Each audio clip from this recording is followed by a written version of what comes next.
Hey guys, fight commentary breakdowns here. Very special guest, Onassis Parungao. We can call him O, but most of you know him for his fight in the UFC. But of course, he's done a lot more. So I wanted to get to the martial artist behind the first Filipino MMA guy. So Onassis or O, welcome. How's it going?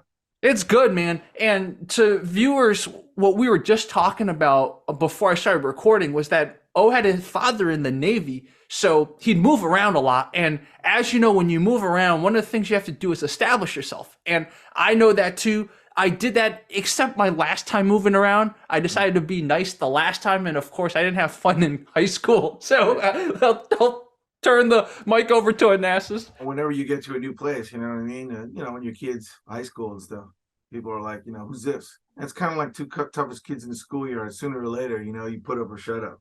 I Yeah, mean, that doesn't directly translate to always being a good guy. You know what I'm saying? yeah, But I'm just saying you have to have a willing to mix it up. That's the only yeah, reason I brought that up. Is yeah. willingness to mix it up. Yeah, exactly. So, when did you start training martial arts? When I was younger, like my dad was a Vietnam vet. That's probably the second time I saw my dad knock somebody out. Wow. I was like, I want to do that. You know what I mean? And he's like, are you sure? Filipino martial arts, it's like you have to feel pain in order to do this, or whatever. So I'm like, what do you mean? So he grabs me and he throws me through some bar stools, And then I said, okay, I'll think about this. Yeah. Wow. Um, So, yeah. normally people's parents, their dads will throw them into the water to force them to Yeah. swim. Your dad threw you through a bar stool to see if you wanted to fight. Yeah. My parents have that old school European furniture, because my mom's from Spain and my dad's from Philippines, so we imported that stuff. Mm, Yeah. Filipino martial arts is different than the kung fu that I do. Everything with them is usually, action and fighting first. You know what I mean? And then you kind of learn the art as you go after. And my dad was more what they call arnis de mano. Arnis de mano means armor of the hand, or basically empty hand fighting guy, you know. Truth be told, when he was younger, the reason he got with this one teacher, his name was Tandan Gusting, um, was he got in a fight with his brother, and in rage, he what those it's like a sickle where you cut rice with, weeds with, yeah. like that. Yeah. Threw that thing at his brother, Ooh, and it hit him in the leg, right? ooh. And then my grandfather, my grandfather, his dad was like, okay, you need to learn some self control, right? So you're gonna go to this teacher, and this teacher was like, you have a problem with self control. You're not gonna learn weapons. We're just gonna teach you, empty hand and stuff like that. Mm. So that's how he got started in that, and then you know his first experience when he first walked in, teacher hit him across the shins with a big piece of bamboo and asked him, do you still want to learn? So it was the same kind of thing. I got thrown to the bar stools, but he got whacked in the shins. And then you just have to decide whether you're going to do it or not. Yeah. At my age now, like when you're talking about a UFC, that was 1995, so that was UFC 7. The first 10 really were, most of them were not, what the whole deal is with those, right? I could go into a lot of depth. It depends on what kind of questions you have, about Hmm. the organization, who set it up, what was going on.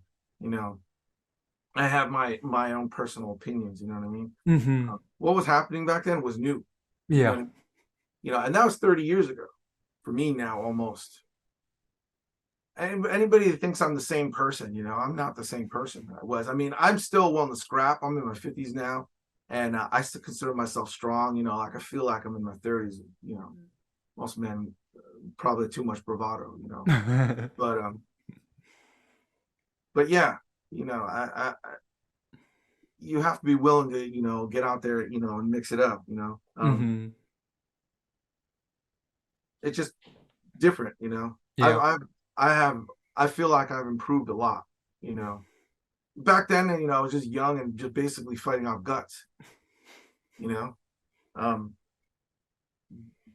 the interesting part to me is, someone says, "Oh, okay, does you do a lot of more Chinese martial arts and Kung Fu now. I do Filipino martial arts and stuff like that. Why didn't you stick, with the MMA? I had so many opportunities, the Pancrasy and the shoot fighting guys in Japan. There was all these offers coming in and everything. I just got married, whatever. I didn't want to, leave all that. I was studying with my teacher at the time. Mm-hmm. I've said this before in interviews. I do have some regrets that I didn't do a few more fights. Mm-hmm. But that being said, I wasn't really out to prove anything either. I mean, anytime someone has, to my opinion, anytime someone has learned something and they have used it, not in the context of the ring, in a real life situation. I have students who I have taught for many years, and they did not fight professionally, right? But have they been able to use it in self-defense situations? That's all I care about. And it worked. You know what I mean? So a couple of them were bouncers, a couple of them just street fight situations, and they were able to use what they know. What else could a teacher ask for? Yeah. You know what I mean? Yeah. My motto at the time with I was living in California at the time when dial-up was just turning into cable modem. You know what I mean? I had a Kung Fu, but when I did the Kwun series, that's a whole nother thing. Bad acting, good Kung Fu. There was this guy named Todd. Oh my gosh. I could go into a whole thing about him. He owned a laser company, but yeah, during that time, the internet was just fledgling. You know what I mean? Just coming out. But one of my Kung Fu brothers, Ford, was one of the original design team of Yahoo. The Yahoo, the website. Yeah. I knew .com millionaires. I mean, literally, that was the time that was going on. And during that time, we were also filming Kwun. They needed a martial arts choreographer. I'm not going to say we were good actors. We had about 2 weeks of acting classes, and they just put us out there. Mm-hmm. And then while I was there, I was fighting in some Sandan tournaments, basically. That what that is. That's the basically the Chinese kickboxing. I fought at 87 kilograms. I won 2 belts doing that. Wow. I just wanted to see. Okay, let's try this, whatever. Before the UFC, what types of tournaments did you fight in, or was the UFC the first time you put your skills to the test?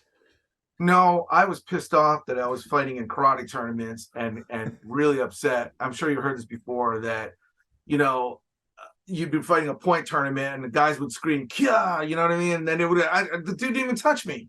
What do you mean he got a point? Bullshit. You know what I mean? And then I was like, wait a minute, there's a tournament that if I get a chance to knock this dude out, there's no mistake. I won. Okay. Art Davies at the time, this is 1995, him and the Gracies, were running the early UFCs. The Buffalo, New York was coming up. And I just said, hey, I'm a dude that does Filipino martial arts. I do Chinese martial arts.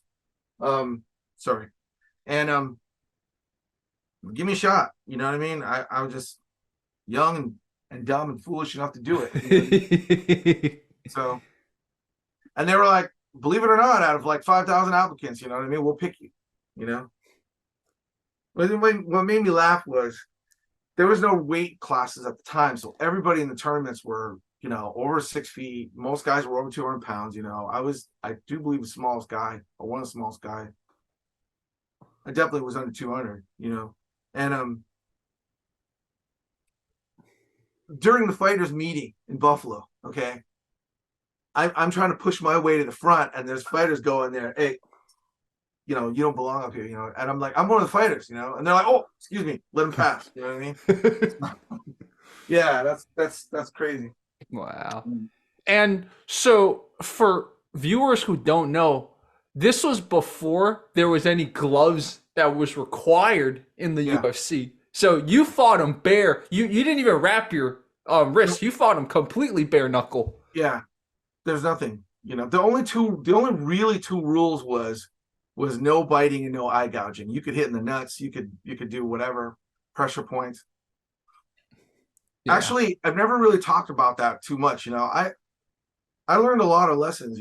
I mean, not just from there. Because I also went to fight in Russia afterward. Wow. And believe you me, that's a whole nother thing, being out of the United States. But when I was fighting, Maturi, my dad and I kind of had a code.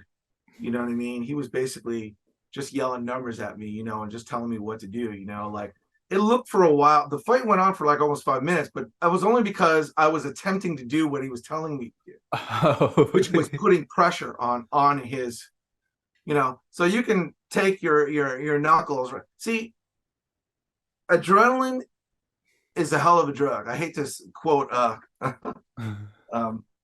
what's his name? The comedian that does Rick James. anyway, adrenaline is a hell of a thing. You know what I mean? It can keep you going. When a lot of people say, "Oh, I'll rip that dude's throat out." No, you're not.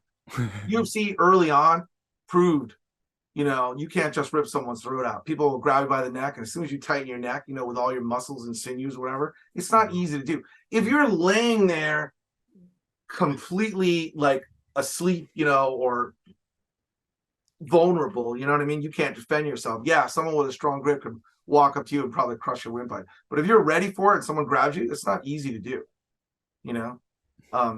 That's why a lot of people were like making fun of traditional martial. They were saying, "Oh, you can't rip someone's throat out. You can't, no eye poking really. So that's out the window." I mean, guys were even able to fish hook back then, which you could grab.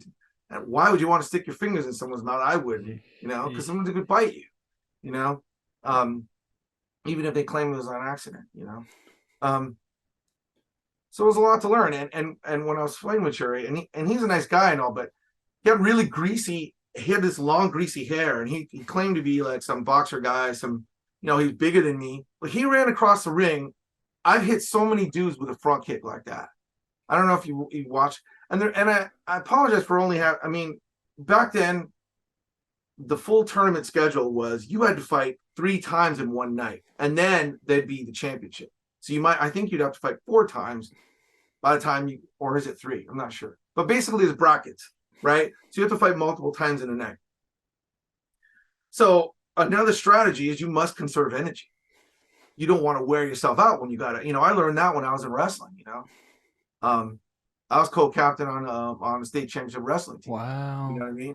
So I was 3rd overall in my state, and I don't feel bad because the guy that beat me went on to win all New England's, and then he went to go wrestle in Iowa or one of those things, I wasn't afraid of that, but my dad was basically telling me, you know what I mean, apply when he was calling, I could hear him calling codes, you know what I mean, just apply pressure point, but it wasn't working because his adrenaline was keeping him going. And then he started calling, basically, can I swear? Is that okay? Yeah, totally. Basically, I just heard, fuck that, you know what I mean? Just finish him off, you know what I mean? So I was like, okay, I'm going to stop putting pressure on him. And that's when I just started punching, So the video that's out there is because the way it is, because they didn't really show the alternate. They showed the alternate fights, but you had to kind of tape it. It was old school, like on VHS. And those are the highlights from the thing, you know what I mean? From the event. Yeah. But it shows all the pertinent stuff, basically, But for a while there, so let me back up something right away. Modern MMA fighters are the best trained fighting athletes, you know what I mean? Yeah. In the world. I mean, especially the guys that do what they do. And they put all the hours in training in. I would never say, "Oh, I do go through and I could still beat them." That's bullshit. Professional fighter, I'm going to pick that guy every time. However, everyone still has a puncher's chance once in a while. That's all I'm saying, right? And if I train like a professional, if I spar like a professional, prepare myself like a professional, then I would give myself a better chance. But if I don't put in the hours in a professional, I don't equate myself to be a professional. You know what I mean? I'm saying that in the relative third person. Everybody should have that attitude. You know what I mean? Which is why when you do these fight breakdowns, you'll notice, you can tell when you look at a guy like, oh, that dude does not fight at all. You know what I mean? And then he gets his ass handed to him, by a guy who's not even a journeyman, in MMA or whatever. The guy just knows, oh, I just want to punch him in the face. Boom, and it's done. You know what I mean? Anyway, yeah, I learned a lot about what works and what doesn't. And back then, people were so afraid of being taken down. I remember telling Don the Dragon Wilson, and I could hear him on the video saying, "Oh, he doesn't." He was just about to say, "Oh, he doesn't have what it takes, to finish him, whatever." And then I finished him with strikes. I saw him afterward. Don the Dragon Wilson goes, "You made me lose money." I'm like, "What do you mean?" And he goes, "I bet against you." I'm like, "What do you mean?" And he goes, "Well, the fight wasn't really going your way, and everything else." And I'm like, "I'm glad you lost money." I said it right to him. I mean, I don't hate the guy, but at that time, I saw a bunch of adrenaline going. I was like, "Well, Yeah. I'm sorry for you, dude. You lost money." It sounds like your wrestling experience really, really helped you. Yeah, of course it does. Fighting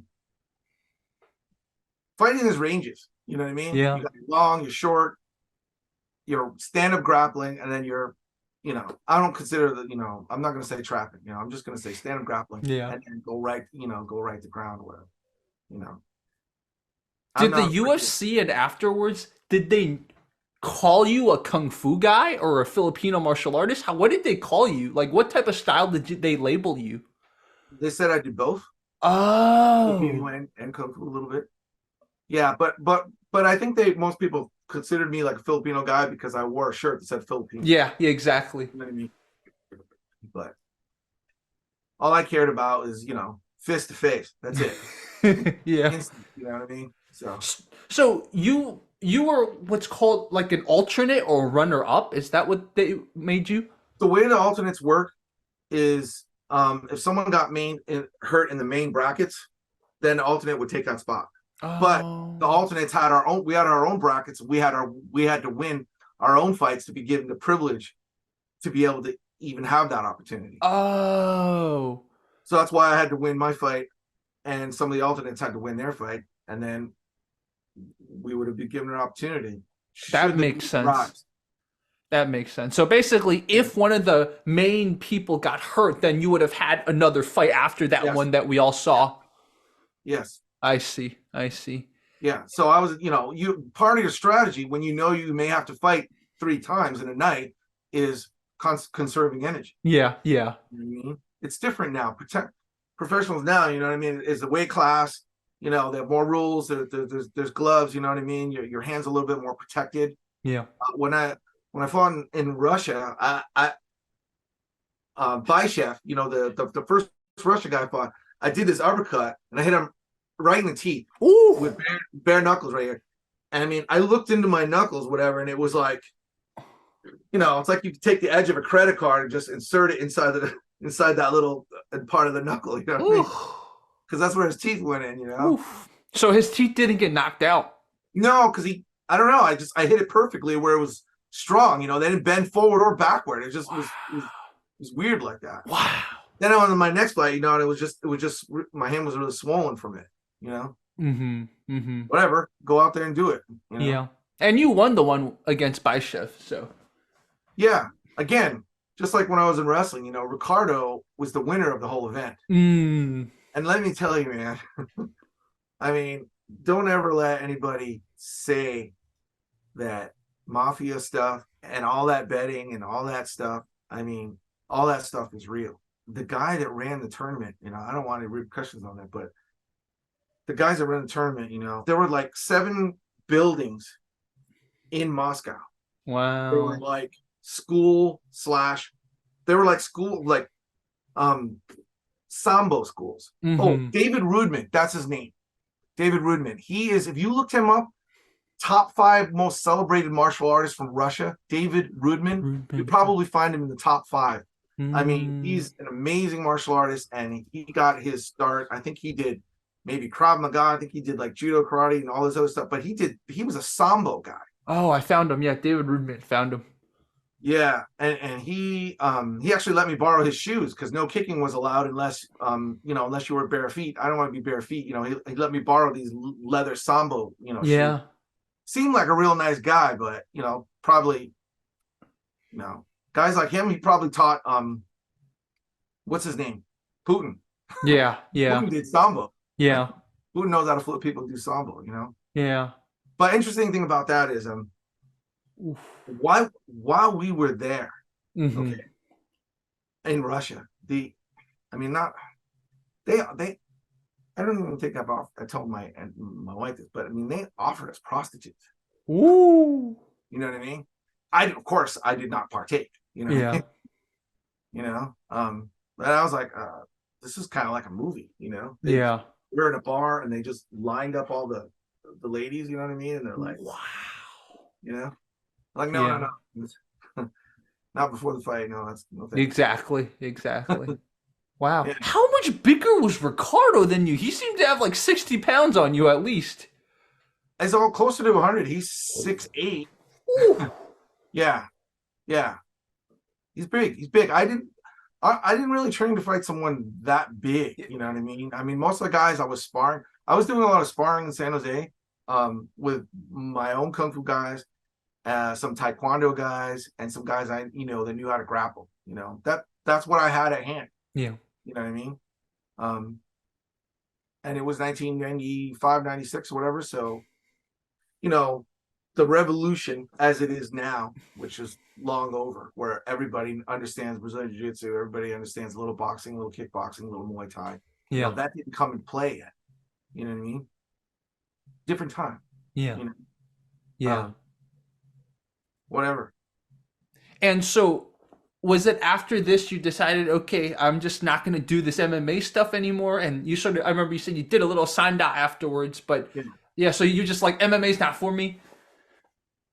I kept getting offers. I didn't like what they were offering. Oh. So we're like, okay, we want you to join. The guys at UFC wanted me to do stuff, or there were these other guys, and they were like, we want you to sign I did not want to sign contracts. That's the one thing.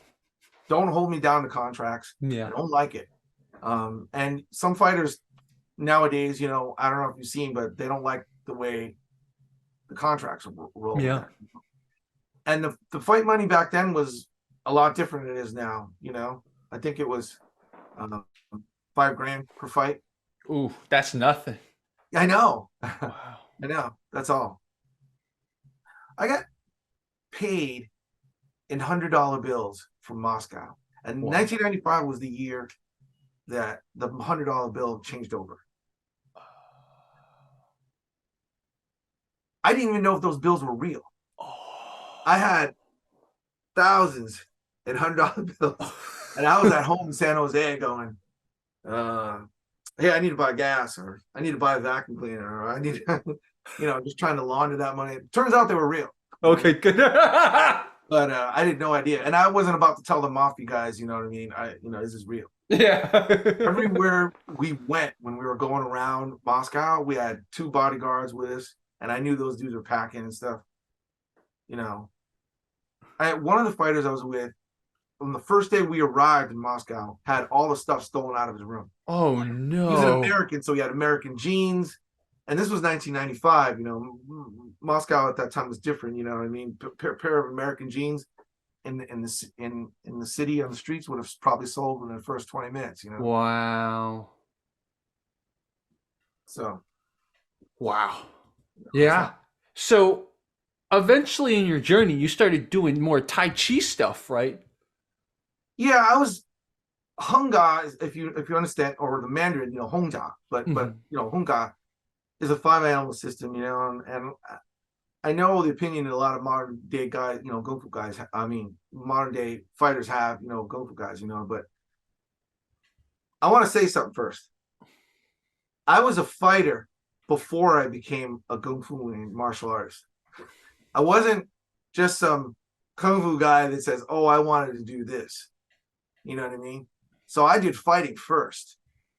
I did, wrestled all through my school years and all that other stuff, And I don't know if I'm somewhat of an anomaly, whatever, but I went through all the fighting, and even after that, I still decided to stay doing the more traditional stuff. I didn't make the full switch over,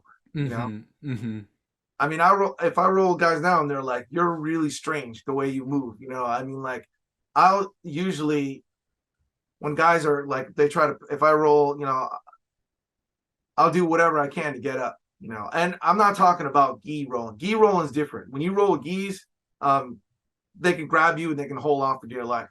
I'm talking about just either no shirt or just a t-shirt, you know what I mean? A pair of jeans. I mean, we're talking a backyard fight. It's different, you know. Yeah. I have a better chance to get up without a gi. If you know what you're doing, you know.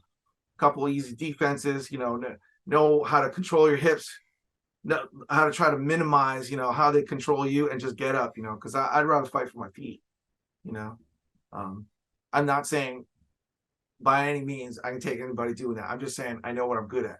And just like a writer can only write what they know, I can only do what I know. Yeah. You Yeah. know what I'm saying? I want to say something about, because you know, in a lot of these fight breakdowns, you look at it, you know, you just see these dudes, and I feel so bad, you know, for these guys that never really fought. And you're doing a good thing. You know, you're pointing out where there's fakery or where there's hypocrisy or where people need to learn. People need to wake up and see reality, right? Yeah. One of the reasons why Taiji or any traditional martial art, for that matter, okay, doesn't get respect by MMA guys is because they cannot put enough damage downrange. Whatever analogy you want to do, if it's I'm going to use the gun analogy, you know, damage downrange. Some guy, I guess I spar a guy, right? I don't sit there and, you know, go like this or, you know, do Taiji stance or whatever. Just take a basic fighting stance and just strike with the guy. And the guy's like, oh, I thought you were a Kung Fu guy, or I thought you were doing Taiji. I'm like, that's not how it works. I don't try to force what you think I should do on you. All I want to do is exchange with you, and then when I have the right opportunity, then I'll do it. Otherwise, I got to keep my guards up. I need to protect myself. I need to make you respect me, right? Yeah. If I can strike in such a way that it hurts, or you fear that I can hurt you, you will respect me and you will move differently, right?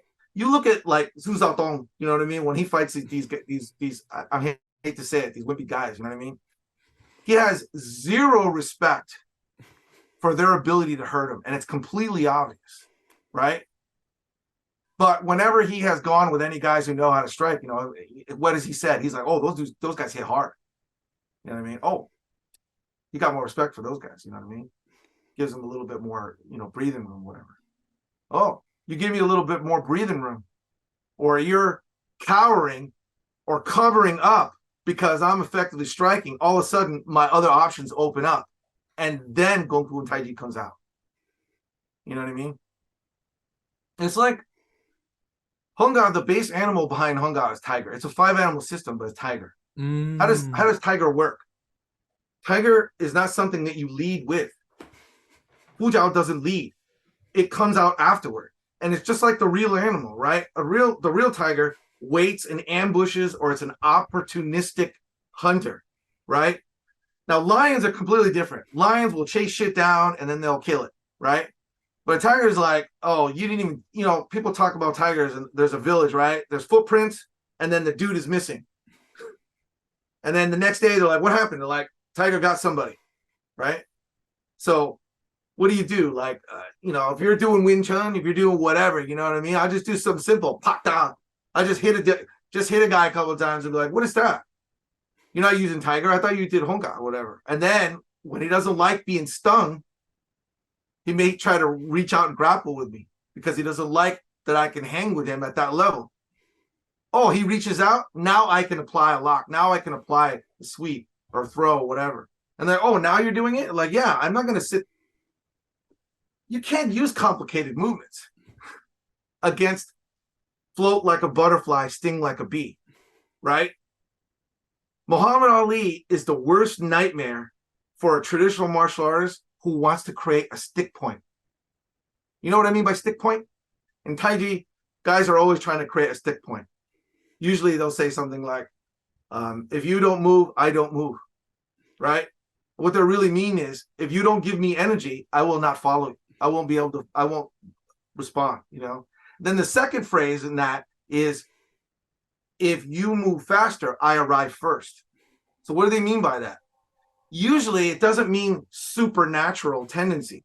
A style like Tai Chi relies on touch, and they call tingjin, listening skill, but not literally with your ears, what you feel.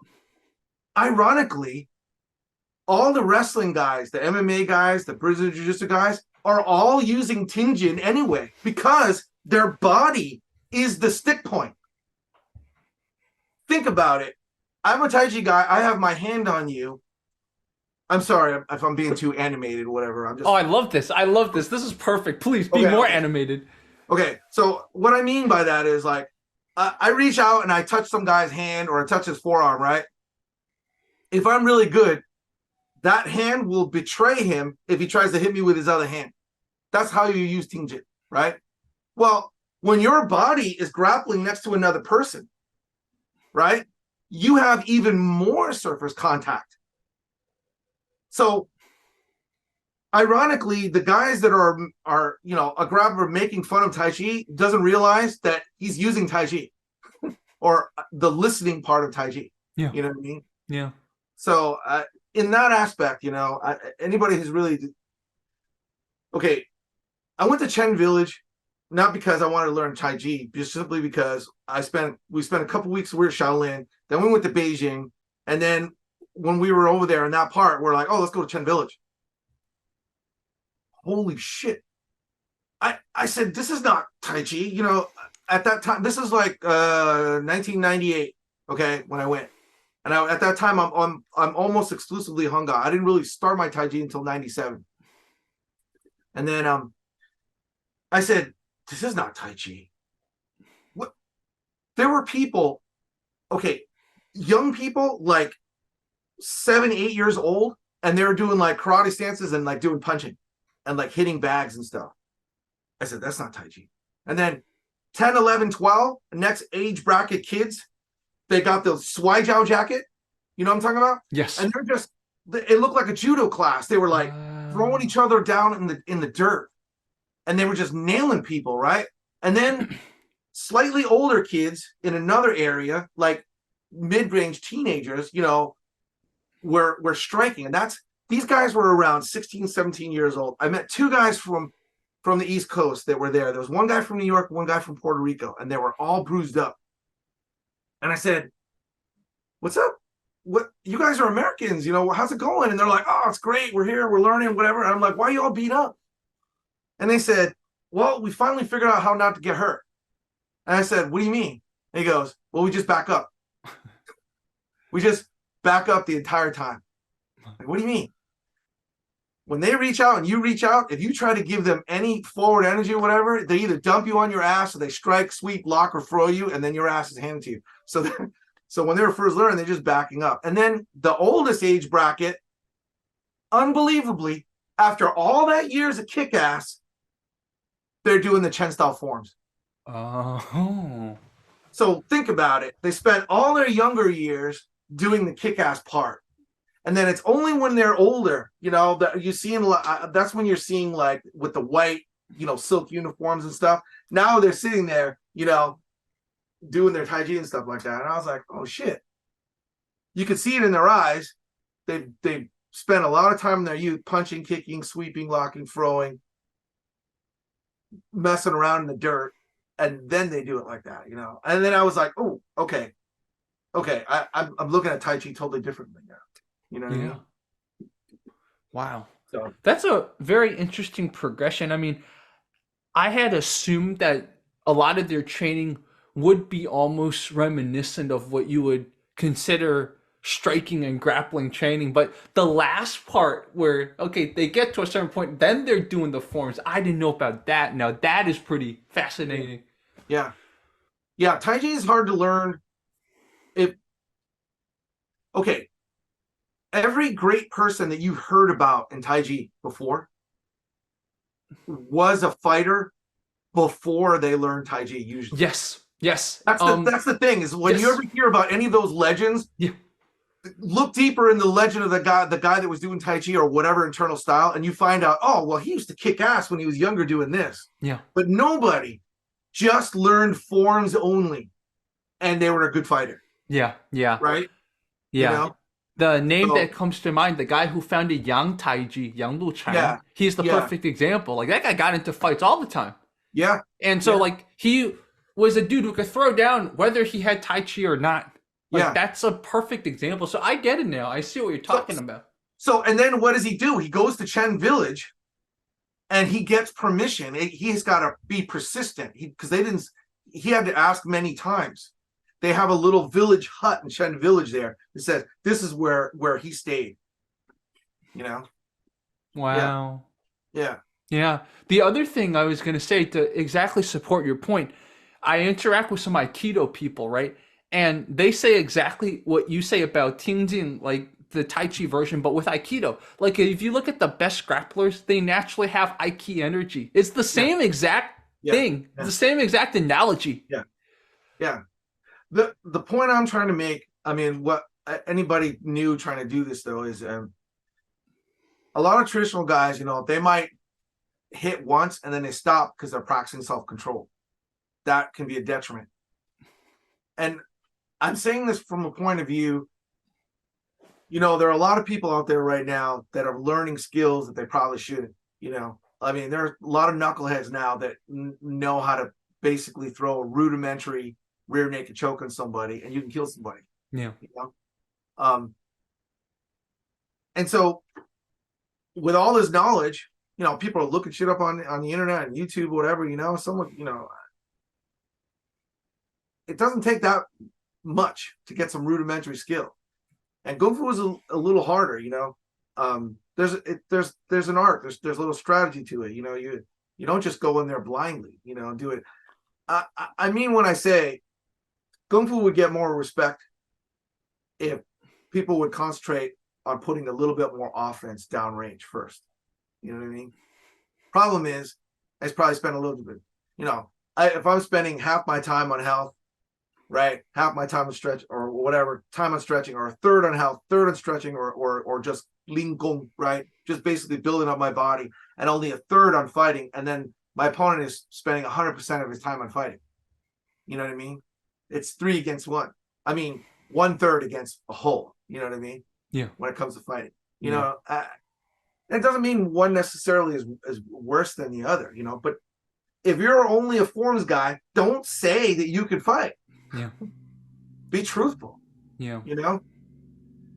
That's the reason why. Because good people like you, right? They're out there showing where the holes are in people's games. You know what I mean? Yeah. Yeah. Yeah. Exactly.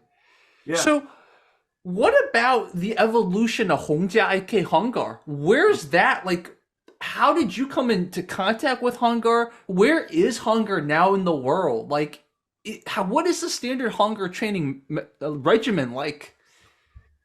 Okay. That's kind of a loaded question. Okay. And I'm going to tell you the most cliche thing. Okay. Mm-hmm. Because I was born in 1970. So, of course, I like Shaw Brothers Kung Fu movies. And the base for all the actors in Kung Fu movies is, guess what? Oh, Hung Gar. Hung Gar, right? Most of the Oh. guys in the studios back then, Lao Galung, was the famous choreographer and Hung Gar master. And what are they teaching all of our favorite actors? They all had a base in Hung Gar first. Why does Hung Gar look so? I mean, it looks so good on camera or whatever, because of the way they did the footwork. Hong Kong style, that time, the audience was very educated about Kung Fu. They knew good footwork when they saw it. Wow. If you look the timing and the pacing of the way Kung Fu movies were, it was to show off their footwork. Right? And notice that all the players and the actors are so good at what they did that they could back the camera up and they don't have to cut the scenes. You could do long lines of choreography and display the Kung Fu that was there. Okay. So I just wanted to say that the state of it right now is there are dedicated families, dedicated lineage, of which I'm one. Mm-hmm. And believe it or not, I was, Filipino martial artist. I did judo, I did wrestling, and then I saw an ad in a magazine. Mm. And my Sifu had, I don't want to say he got tricked, okay, but this guy for WTM Productions had got him to go to Ohio to film some instructional videos. When I saw those videos, I was like 12 years old, and I'm like, paper boy, I got a job, whatever, you know. Went and bought the videos and learned them, and then I started contacting him and said, as soon as I'm 16 years old, whatever, I'm going to start making plans. I'm going to go there. Mm-hmm. You know, after high school, you know, a little bit of college, you know, my wife, luckily, God bless her, you know, we moved to California. You know what I mean? That was it. But I was already going to the Bay Area and studying, you know. So yeah, I had a friend who lived in Oakland, Mm-hmm. and you could take BART, the Bay Area Rapid Transit. You know, you take BART and then go down to Sunnyvale. Oh. Yeah, back then, people had a school on Reed Avenue in Sunnyvale. What did he think about you taking part in UFC? I don't think my Sifu was not 100% a fighter. He's a traditional Kungfu man. You know, what I mean? I think he's really good. Don't get me wrong, but how much real fighting experience does he have? You know what I mean? I went in there with my fighting experience, saying, I want to know what you learned, and then I want to blend this so that I could use it against those guys. Mm-hmm. I mean, that's how don't get me wrong, I like my style, right? But there are things within my style that I'm like, I would never do that shit. You know what I mean? like a writer can only write what they know. I focus on the things that work on live resisting opponents, and then I teach what I have to. But I always have a caveat. I'm always have a warning, you know, saying I've never found that useful for me. Maybe you can for you, but not for me. Mm-hmm, mm-hmm. You know what I'm saying? What did he think of it? He thought it was no big deal. Mm. You know, interestingly enough, though, it is a traditional Kungfu school. There were times where a guy would come in and he'd want to test the school. I never thought that shit would happen. Wow. I worked there. This is Winglam Enterprises, right? So he does a Kungfu sales, import, export business. You know, my CEO passed away, by the way, of cancer. Otherwise, his body was completely healthy. Okay, just that he had a weird form of cancer. But yeah, a guy came in once. It's like, how do I know you guys know what you're doing? CEO would come up to me and he goes, "You want to fight?" And I'm like, and I don't have to work? Yeah. Hell yeah. I'm like, who's this guy? You know what I mean? Yeah, guys will show up, you know, and his CEO will say, this is what we're going to do. We're going to do 3, 1.5 minute rounds, 90 seconds basically. You should be able to, you do 3 of those, you'll however many exchanges you can do in between, in that time, you should be able to figure out if someone can fight long before that. You know what I mean? And I was using, what I learned, and it worked. Yeah. Did the guy come back to be a student? Yeah. Oh, that's great. Yeah. That's like almost like a kung fu movie right there. I felt bad though because the dude had his wife with him. Oh. So I had to beat him in front of his wife. Yeah, I mean it happens. Yeah. The story I tell is I was doing capoeira.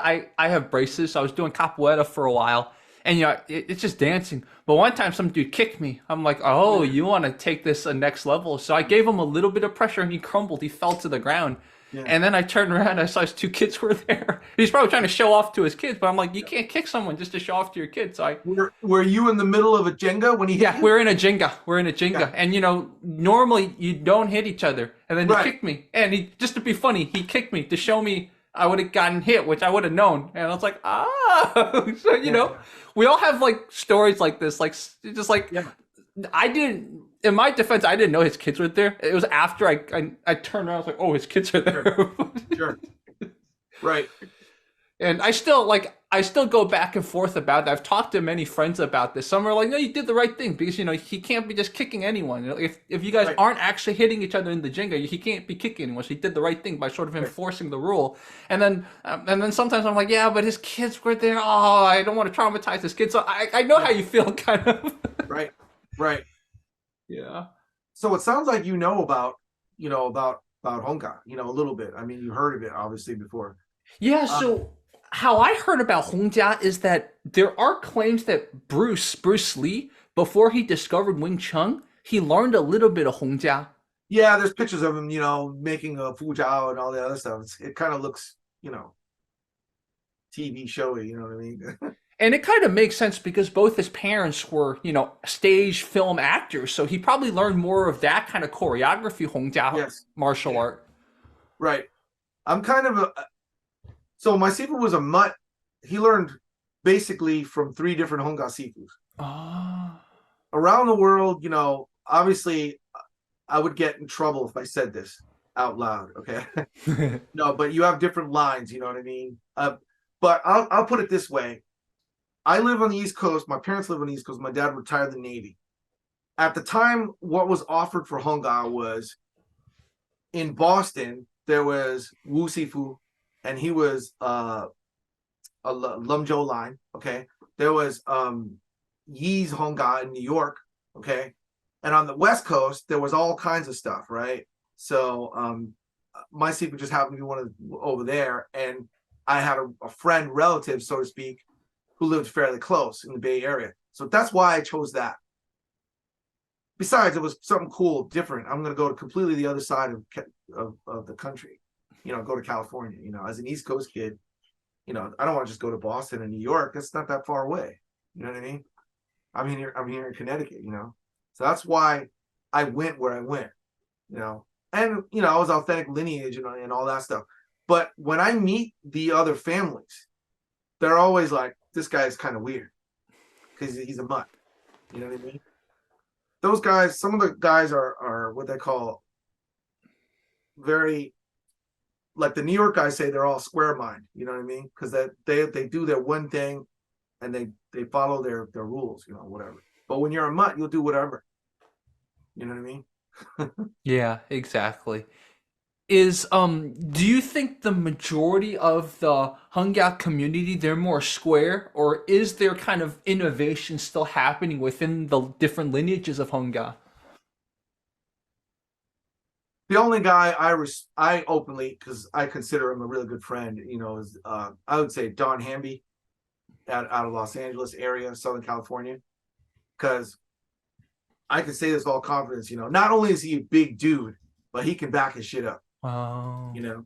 And he moves free, and he's not bound by style restrictions. But there are other guys. The way I look at them, I won't say who they are within my own family. I mean, within our extended lineage, but they want so bad to look like their ancestors or look like their teachers that they just become mimic puppets of them. If you Yeah. understand what I mean, Q, when I say bridge, I think you understand what I mean. Yeah, If you understand bridge, yeah. the way it works in Hung Gar, it is the way your body should express it, not because it should look like your teacher's bridge. Mm. It's a big difference if you're really tall, big guy, or you're a short, stocky guy, or you're a woman or whatever. The way you express your bridge is going to be unique to you a little bit. I'm not saying, there's no rules or anything like that. There's no foundation, but Yeah. what whenever I get together and they meet me like, oh, you're that Wing Lam guy, because my Sifu did a bunch of videos. Okay. So people started looking at him like, oh, this is guy just trying to sell videos, whatever, right? And people would say, oh, he has a reputation of just being a video Sifu, right? But then whenever they meet me, they're like, where the hell did this guy come from? This guy studied with this guy. I mean, Onassis studied with a guy that, sells videos, whatever. How did he learn how to fight? Because I was a fighter before I met him, but then I fell in love with Hung Gar. You know what I mean? Yeah. I would have, tell you the truth, I would have done that with any style I came across. Yeah. You know what I mean? So if I had to pick Wing Chun, damn man, I'm glad I didn't pick Wing Chun. because too much infighting in Wing Chun. Yeah. Oh my goodness, it's ridiculous. All the good Wing Chun people I feature, there's more people criticizing them within the Wing Chun Right. community. Right. Yeah. Yeah. 100%. You're 100% right. Um, you know, I forgot the guy's name. There's a guy in Germany who has no hand. He's a white dude. He has no hand. He's really good. He's got a stump. He's got one hand on the other side, right? But I don't remember if it's right or his left hand. But if you like lopsaw, if you like try to grab him, you know what I mean? There's no bottleneck to stop on his wrist. So when you try to grab him, it could just slip right off. Wow. And he can hit you with his stump. Wow. I forgot the guy's name. The guy's really good though, you know. Wow. And like, here's a guy who took a handicap and turned it into a strength. Yeah. Yeah. Now, Wow. I don't know how he would apply it in grappling, but I know if I was him, I'd be like that famous actor, you know what I mean, with Bruce Lee. I'd put all kinds of attachments on my hand, Yes. on my arm, Yeah. whatever, Yeah. you know, iron fist or whatever. I'll be like, now I'm gonna punch you with it, bam. You know? Yeah, exactly. Yep. I'm gonna ask Till who the person is because I've heard about this guy. I've heard about this Yes. a guy with and Till would know. Till's a German Yeah. Wing Chun guy, so I'll get Yeah, back to you on that too. I'd be curious too what that guy's name is. Yeah. Yeah. Yep. Wow. So what is the day in the life of you like now? Well, without getting too personal, I'm getting to the point where my wife and I were empty nesters. Almost. And I try to train every day. My main goals now that I'm crossed over 50, is to raise my heart rate at least an hour every day. Be that whatever kind of workout it is. So if I want to train weapons, I want to train, you know, some sort of sparring. If I want to train, you know, just my forms, whatever it is. I try to get out and touch hands with other people that do what I do as much as possible. You know, I still, one thing I miss about the Bay Area is, you know, it's better weather, obviously, but when you go to the parks in the Bay Area, there's not just weirdos doing Tai Chi. There's people that want to like throw down in the grass a little bit, you know. You know what, the one thing I really like, I always tell the story is, I remember going like to San Francisco, right? The cops there at the park in San Francisco, they ride horses, some of them. And they're Kungfu guys. They will direct you. They'll say, oh, the Bagua guys are over here. Oh, the Tai Chi guys are over here. Sometimes you'll see a bunch of old Chinese dudes smoking cigarettes, drinking tea, and playing mahjong or whatever they're playing, right? Yeah. Yeah. And they're just like, you know, they got a cigarette, you know, and they're just sitting there like this, you know, just sitting there. And they're like, oh, look at this guy. He looks at, and they always go like this. They don't do this, right? Yeah. Yeah. And they're like, you do push-ins? You know, push-up, right? Like, yeah. Next thing you know, right? Boom, they sweep you and just throw you on your ass, right? And you're like, damn, what's this old dude doing, right? You know, so, but if you're willing to stick it out, you know, they'll show you tricks and stuff like that, you know? Yeah. So my days are basically trying to keep my body healthy, injury free. You'll notice, I don't know about other people, but after I cross that magic number, I feel like my 100%, if it was way up here, my new 100% is just a little lower. Yeah. That's it. It just happens as you get older. Yeah. I have to keep myself at a standard though, where I can still take challenges though, you know, even if it's just a mild one, you know, like sometimes I'll do a seminar and because I'm not a Chinese guy or I'm not a woman, I'm not offense against women, but most people will not, you know, for the Chinese martial arts community, you know, if you have an old famous teacher, you know what I mean? No one's going to challenge them, right? They're an old person, right? But they look at me and they're like, okay, he looks fit enough. He's not Chinese, whatever. How do I know you know what you're doing? And I'm like, stop. Do you want to spar? You know what I mean? Do you want to do whatever you want to do? Because we're not going to move forward unless you believe I know what I'm doing. Yeah. You know what I mean? And then after I put them down or after I slap them in the face a little bit or I do whatever I have to do. Now, okay. I'll learn from this guy, you know? Wow. So have you ever shown them your old fights to suffice, or do they still want to spar you? that shit's all in the past. That makes sense. Like I don't rely on videos. I mean, I'm put up or shut up still right now. I went to a seminar. I won't say who the teacher is. Okay, he's teaching push hands. Okay, it's up here at Harvard, and the first thing he does in a 2-hour seminar is break out his phone and show him doing push hands against a young guy. He's like 200 pounds or whatever, and he's like, "Look at me, how good I am." And there's like 20 people trying to look at the phone, and I'm like, I don't want to see on a little video of how good you are. I'm like, show me how good you are right here. You know what I mean? I wasn't there to challenge the guy. I was respectful. I hung in the back. Yeah. But what happened was I waited until everybody left. You know, that's how it is, right? You don't disrespect the teacher at his own workshop. Yeah. Then I waited until the end, and I started touching hands with one of the instructors, one of his instructors. And then when I was winning against that guy, he comes in and says, I want to touch hands with you. So I just let him push me around a little, and he goes, I can tell you're not trying. Right? And then I said, are you sure? Because I'm not here to mess, this is your thing. And he goes, no, I want you to try or whatever, right? So suffice to say, I pushed him around, you know what I mean? I outbalanced him. I threw him off his game, you know what I mean? And he walked away, But what pissed me off was he comes back at me later and he goes, you don't just do Tai Chi, do you? And he's like, no. And then I told him I do Hung Gar, and he's like, oh, that's the reason why. You're just strong. You're just strong, or whatever. And I'm like, everybody has that opinion of Hung Gar, that we're just like some muscle monkeys and that's all we do, is a lot of hard training and stuff. Yeah, we do hard training. Yeah, we do, lift weights or, Ling Gong training, Gong training, you know what I mean? Pot catching and all that stuff, Doing Q-Sao with poles, you know what I mean? Hitting poles, doing all the hard training and stuff like that. But that has no effect on my Tai Chi. My teacher taught me right. You know what I mean? Yeah. This is actually a good segue to sort of probably the last topic for this conversation/interview. Let's talk about Tai Chi, because I've had some cringe experiences with Tai Chi. So how much of the push hands community in America actually kind of understands Tai Chi? Do you have kind of like a opinion on that? And it's okay if you don't have an opinion on that. Yes. Most of I might be throwing myself under the bus by saying this, right? You said get more animated, Mm-hmm. I'm going to say 95% of the people probably in the world, right, that are doing Tai Chi are fucking pussies. Mm-hmm. You know what I mean? Mm-hmm. Most of them don't do it for fighting.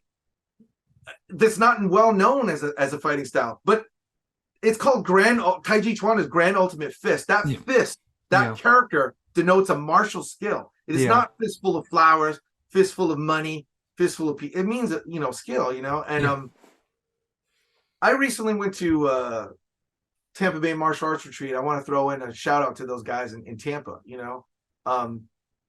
There's a bunch of good guys, sequels that go down there. Like I went in March, there was like more than 60 guys show up, and some of the best females I pushed hands with in a long time. Mm-hmm. I'm at least 200 pounds, you know what I mean? So it isn't easy to move me, you know what I mean? And there are guys that at that event, there are guys there that will scrap with you. They'll put on gloves and fight, whatever. It's not just a bunch of guys doing forms. If all Tai Chi community was like that, it would be a lot more respected, I think. The problem is, and I don't think it's a problem, it's just most people are doing it for health. I mean, God bless it for the older people that want it for health, you know what I mean? Were it not for that, some people might not be moving at all, Yeah. It's just, and I am with you on that, only the people that are fighting that shouldn't be, they're the ones getting their asses handed to them, right? Yeah. If you didn't if they didn't talk shit to to Su Dong or whatever, he wouldn't want to kick their ass. You know what I mean? Yeah. Right? If they said I'm health only, he'd go, I understand. Yeah, but exactly. Guy says, oh, I can fight, totally different story. Yeah.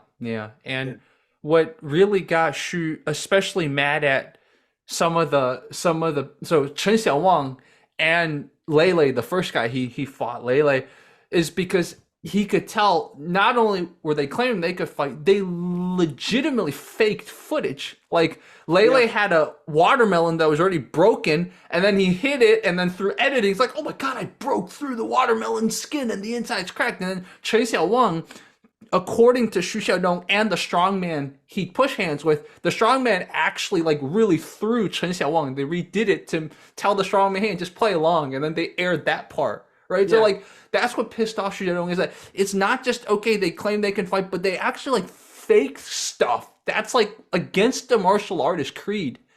Yeah. Chen Cao Wang is one of the four diamonds. You know that, right? There's at any given time for Chen Village, there are four of their best representatives around the world. Mm. They call him one of the four. I've met him before. He came to my Sifu school to take photos. Wow. One of his students, Ren Guanyi, was with him. My Sifu had a beautiful school. Okay, he had a sun toy. A beautiful altar that his altar was so big you could walk into it, and he had a demon door. Wow. Like with the Bakwa mirror, you know what I mean, and all that stuff, So his feng shui was set up such that you'd have to walk around the demon door just to get into the Gun. It was beautiful, right? And Chen Cao Wang showed up there to do. Lots of teachers would show up there in Sunnyvale and to do pictures in our school. Wow. Because it was so beautiful. Mm-hmm. And he got feisty in front of the camera, and he dropped Ren Guanyi with an elbow to his sternum. And Northern Chinese are, I hate to say it, but they're bigger than Southern Chinese. Yeah. It's genetically they're different. Yeah. I mean, these guys are like 6 feet and like 200, more than 200 pounds. You know what I mean? Where you get a lot of Southern Chinese, they're smaller. Yeah. You know what I mean? Again, it's all context. Taiji is a really good stand-up grappling style. It's not a boxing style, even though it's, it might be considered a changchuan, right? Long fist, But if you don't train, most of the time Taiji is like really good at stand-up grappling and locks, maybe some throws or whatever, But if you ignore the striking element, you're going to get your ass handed to you before you get a chance to do that. The problem is they're not doing the striking element enough so they can get to that sweet spot. That's why I said to you, if you learn how to put enough damage down range so that the guy will respect you, in turn, he will go, well, I can't keep up with him in this rate. Maybe I should try to grapple with him and slow him down. And that will be his downfall. Because now he'll do what ultimately is what the Taiji really wants you to do, is grapple with you. Yeah. You know what I mean? Yeah. Yeah. There's holes in their game, and you have to know where your strengths are. You know what I mean? Like, if I do Wing Chun and all I do is Chi Sao, well, I'm gonna do really good if I get randomly attacked by a Chi Sao expert, right? Or a Chi Sao mugger. But if that's not how he's gonna attack me, if he's gonna dive at my legs and he's gonna grapple with me, then I can't Chi Sao. You know what I mean? Yeah. Yeah. The people who've had the most success in Wing Chun are people who do Wing Chun and then do Jiu-Jitsu. Because in Jiu-Jitsu hand fighting, you can sort of do some of the Chi Sao cool stuff that you have in Wing Chun. So like Wing Chun people, like shout out Jin Young. He's a brown belt in Brazilian Jiu-Jitsu, and he's really good at hand fighting. You don't want to be hand fighting him when you're on the ground because he's got Wing Chun. Perfect. Yeah. That means he addressed, where the holes are and whatever his game is, and he wants to do it. Yeah.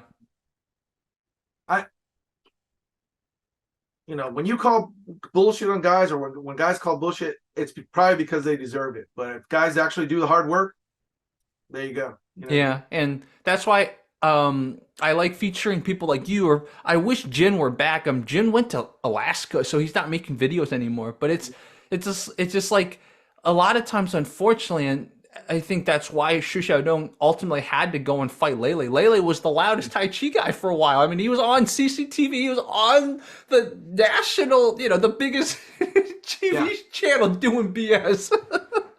Yeah. He should have probably just fought a bunch of, Sanda, maybe concentrated a lot on boxing, for a little while. give himself like 6 months of like hard training as a boxer, you know what I mean? And just only do boxing, for example, or only do, you know, like Sanda or whatever. And then learn how to integrate the setups and create those setups from there, you know, to transfer back, you know. Yeah. Don't just That, start, you know, that's hardcore. what Ruckus did for martial arts journey. Shout out Ruckus. Like Yeah. Ruckus tried to do Aikido when he had no other striking training, and he tried it against MMA guy, and it was one of those, you know, Is that turn. tall guy? Yeah, the He's, tall Lithuanian guy. But now he's able to use Aikido because he's trained boxing, yeah, kickboxing, jujitsu, etc. He's able to now, exactly like I said, people respect him downrange. So if they try to grapple with him, he's got more opportunity to do some of yeah, those locks and throws. yes, yes. I remember when he was first making those videos, and I was like, I wish he was like in the room with me, you know, because I remember he was first making that journey, and I was watching some of his early videos, and I was like, oh, this ain't gonna work out for you, you know what I mean? And like, I wish I could tell you a few things, you know what I mean, about how that works, you Yeah, know. yeah, But hey, if he figured it out on his own, that's cool, you yeah, know.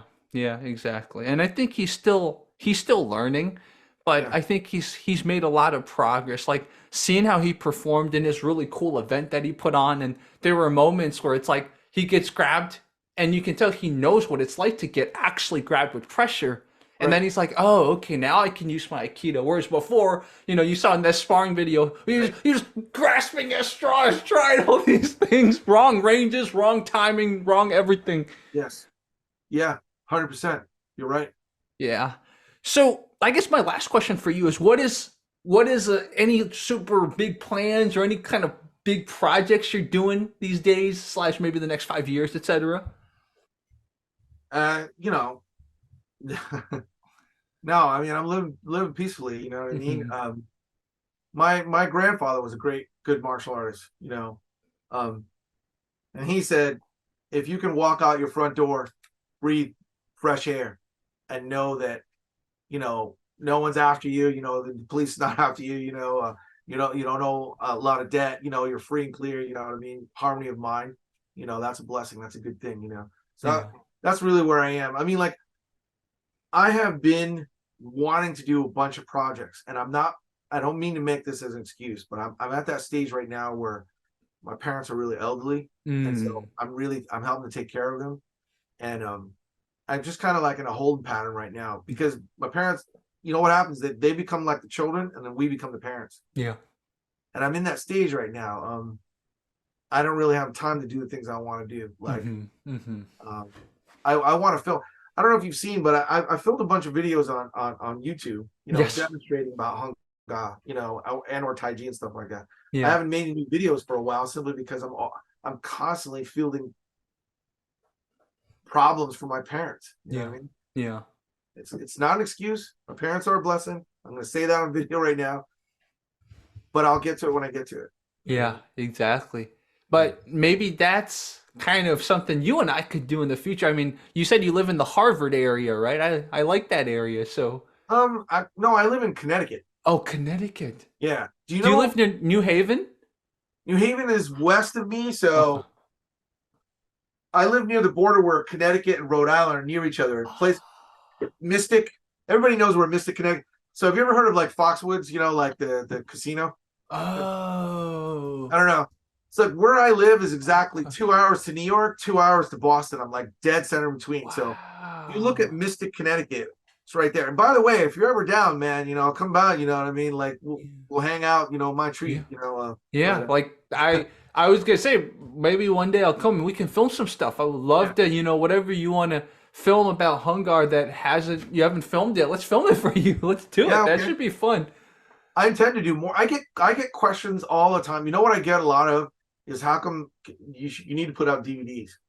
You know, um, I'm not stupid. I would want a way. Most people that are smart right now would want a way to make passive income.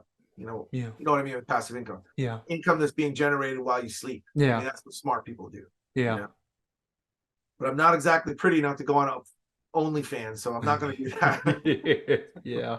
um, yeah. Uh, so eh, I try to touch hands with as many strange people as I can all the time. Hmm. There's a good group of guys that I have, you know, within an hour striking distance from me in all directions. And while the weather's been good, we get together. It always starts off with push hands, but then sooner or later there's going to be some guy, might show up, and sometimes things can get feisty. You know what I mean? Yeah. Yeah. But One. otherwise, I'm not really into it anymore to make enemies. You know what I mean? Because if you like the guy that kicked you, like if you're trying to spar with guys and guys are always trying to break your arm constantly, you know what I mean? No one's going to roll with them. I mean, apply it with control. Okay, that brings me to another point. I don't want to extend an interview or whatever, The thing about the grappling arts is if I have hip control and I apply some of the locks they use, I can apply things more slowly, Yes. right? Give you time to tap, So in Hung Gar, for example, in Tai Chi, you know what I mean? When you split on an elbow, like when you do standing locks, you have less body control. You don't even have hip control per se. So if I want to split on the elbow, I either have to do it violently and quickly and be a dick, or if I try to do it with some level of control, then I have to expect that you will start to counter, and then I have to counter your counter, And the thing is if you try to be nice, then if someone goes, oh, well, that Kung Fu shit doesn't work, But I popped people's elbows before, and then they're like, oh, man, if you keep doing that, no one's going to want to play with you anymore. You know what I mean?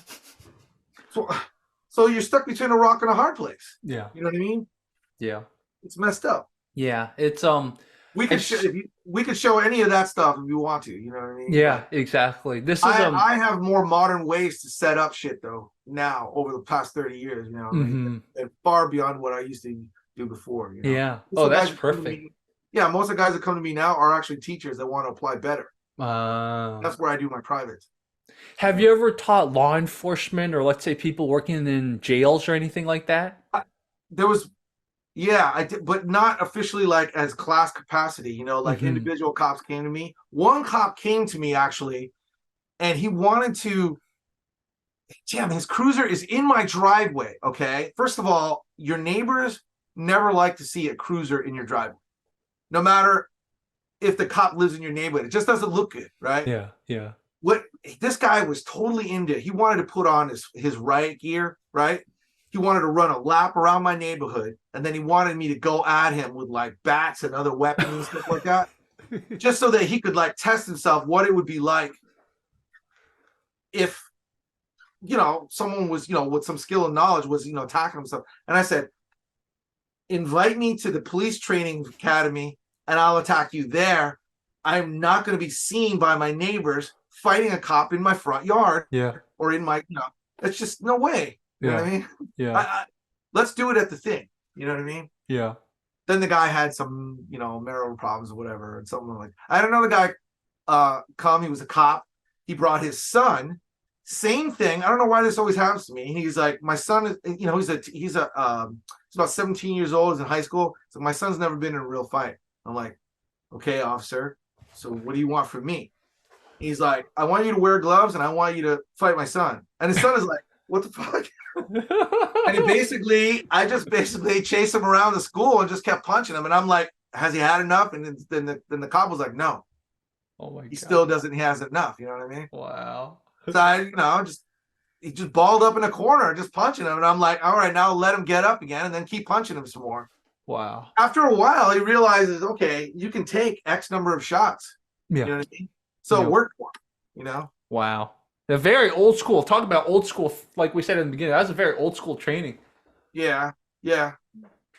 There was one other guy, was a cop, is that, he's really good at, like, I said, can you do arresting techniques? He said, oh, yeah, the chinna and stuff like that, right? So I said, any lock There's one secret I will tell you about locks, okay? The way into danger is the way out. That's the best way to escape from locks. People say, oh, just go with the flow. That's not exactly right, but that's the idea, right? You don't want to resist. The more you resist, the more you get hurt. So the way into danger is the way out. Anyway, he's trying like finger locks, wrist locks, whatever. And he's like, we would just tase your ass. He goes, yeah, guys like you are a problem. You can escape, you fight back, you're not going to fight, 6 of us jump on you and we just tase you at the same time, And I'm like, and I don't want to be tackled by 6 cops either. Yeah. Yeah. But just one, is not gonna, is not gonna be able to arrest me.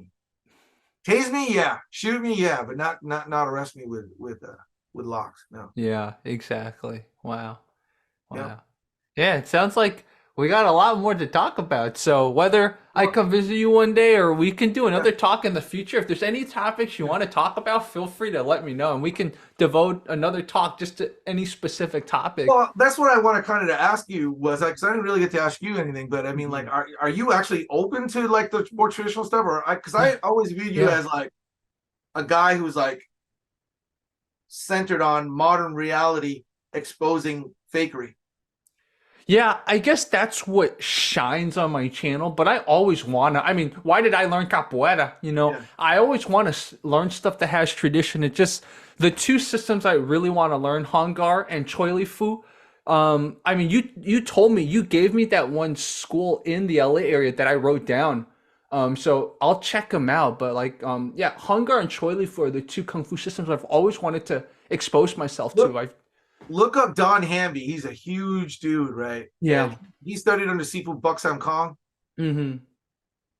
Don Hamby, at his age right now, I mean, he would probably he'll still fight you right now. Mm-hmm. Mm-hmm. You went up to a school, you weren't respectful, or you threw a challenge down, he would step out, even though he's an older guy right now. Mm-hmm. Mm-hmm. That's how much respect I got for Don. You know, Mm-hmm. Mm-hmm. not just because he's big, he's very skillful. Yeah. So Yeah. Exactly. So yeah, I mean, if Don's the person I'll reach out to, because when you mentioned Don Hamby, I looked him up and I was like, his channel looked familiar. So someone else told me about him, but I forgot. So you're this actually the second person to tell me about Don Hamby. So this with time I'm not forgetting.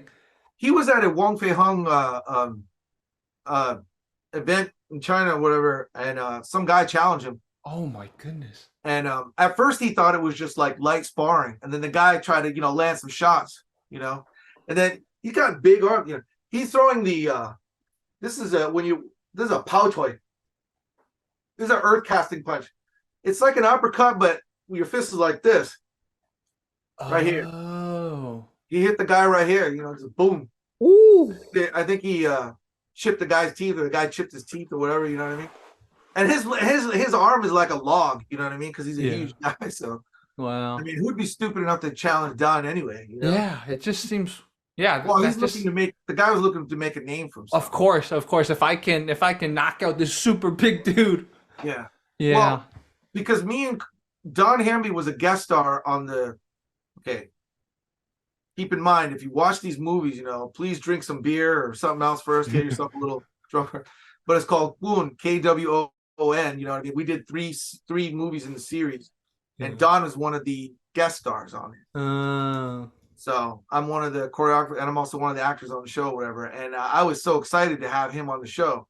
So, Oh, he has a YouTube channel too. I'm writing this down yeah. right now. I found his YouTube channel. Yeah. Yep. That's cool. Wow.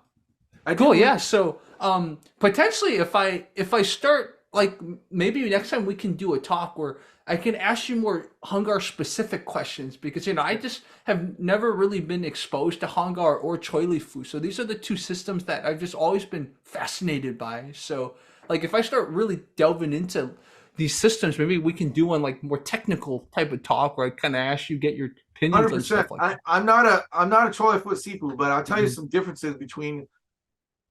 Choi foot uses a lot. It's very similar to Hung Gar. Same footwork. It's a southern style. All the same terminology. You know what I mean? Mhm. It uses bridging, but Choi foot has more, to my knowledge, pinging, whipping energy. Mhm. So you throw a big Sao Choi.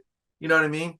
And they even have a wooden dummy. So I heard a legend about Choi foot Mok Yanjong. The wooden dummy. That they have an arm on the Choi foot dummy that they hit. Oh. And the legend is because Hung Gar is a strong style and has a strong bridge. The legend I heard was when you break the arm on that dummy, then you're ready to fight the Hung Gar guy because you know what I mean? I think these are just, fun things that guys throw around. I don't know how true that is, Yeah. I tend to think of both as brother styles. We have this very similar footwork. We all lion dance, all that stuff. You know what I mean? But probably as a style, Hung Gar I think might be a little older. Like Wing Chun and Hung Gar's known as Southern Shaolin. It goes back to burning of the last Shaolin temple. Of course I wasn't there. But you have the monk supposedly takes his layman disciples to the south. Jisim. But he's a tiger expert, right? And they're overthrow the Qing, restore the Ming. That's what they're trying to do. Yeah. What's interesting to me about Hung Gar is there's a lot of other stuff. So Ga is family, right? And the first name is usually the surname. So, Mokga, Liga, Hung Gar, right? All this other stuff. Well, if you look back at a lot of those styles, those guys all learned Hung Gar and then they adapted something else and created their own style. Usually most of those other styles, when you look deep enough, someone did Hung Gar in their lineage.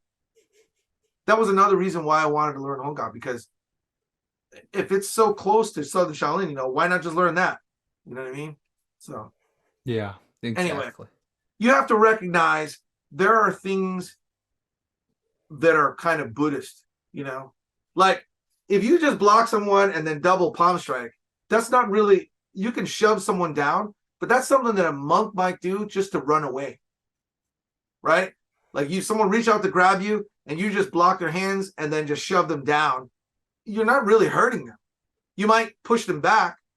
You might put it on their collarbones if you want to make it a little bit more offensive, but it's not going to hurt them that bad, But now, if you go like that and then you caught at the neck or you jab your fingers at the arteries, you know what I mean? Now it's not so Buddhist anymore. You know what I mean? I'm just saying, it all depends on how you're taught and, what's your personality. Yeah, context matters a lot. Right. It really does. Right. Yeah. There's I was just watching a video this afternoon, Jesse Enkamp. I think he's got the biggest martial arts channel. Nerd. Yeah, he was talking about how he was sort of in his own kind of very intelligent way criticizing where jujitsu's become. He's like, well, look at the old samurai. You want to go to the ground when there's spears coming at you. Yeah. Yeah. Yeah, he recently did a video about they can't, like, I'll just stand up or something like that. Yeah. Just whatever. And then, but thing is he has gis. They can hold on to you good as well when you don't have a gi, but when you have a gi on, they can definitely hold on to you and pull it and keep you down a lot easier. Yeah. Yeah. Exactly. And also, if you grapple and you're not allowed to strike, you know what I mean? It's totally different. You know what I mean? Of course, a guy, whatever. But if I can strike, I can deter a guy from trying to bring me down, or keep me down. You know what I mean? So yeah, exactly. That's why for a while that combat jiu-jitsu thing was so popular. It's the slapping plus the jiu-jitsu. Yeah, exactly. Yeah. How much grappling is in Hung? Like, do you guys have ground, like dimian ground? Oh, so no dimian. Okay. No. Mm-hmm. It has things where you're up close, but you're still standing. Okay, makes sense. So standing grappling at the most. You know what I mean? Yeah. There's things like that, but nothing on the ground. I mean, most Chinese martial arts, unless if it's not is transferring energy through your legs, through your feet. I mean, you have to think of the culture of China. If you knock, in most Chinese martial arts, if you knock somebody to the ground, it's considered a loss. The ground is dirty. Yeah. You know what I mean? Yeah. And also consider the context for modern martial arts, right? If you're able to train in a studio with a mats, which is not real life. This is not behind a bar with piss and broken bottles and everything else. My first reaction is not to I wouldn't want to go to my back in the back of an alleyway. You know what I mean? I don't think anybody would. Yeah. But when you have a nice gymnasium, you can go naked down to a Speedo and you don't have to worry about it. You know what I mean? So totally different context. Yeah. And to piggyback off that, despite the modern luxuries, people who are doing any type of mat-based grappling sports get all types of diseases anyways on their skin. Yeah. So yeah. It should be bleaching or cleaning the floors, but yeah, exactly. You got to do it. Yeah. Do you encourage your students to do wrestling or judo at all since you've done wrestling and judo?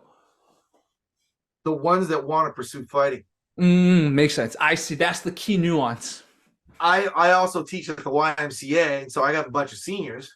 See, the thing is I'm not stupid. If I go to YMCA, I get networking. Then people are like, "Oh, you teach at home?" Then I get more students to come to my house because I teach from my house. Yeah. When I came back here, I bought a house that has a workout room attached. Nice. So that's my food. You know what I mean? It's Yeah. hard to run a professional school like a commercial school and stay open.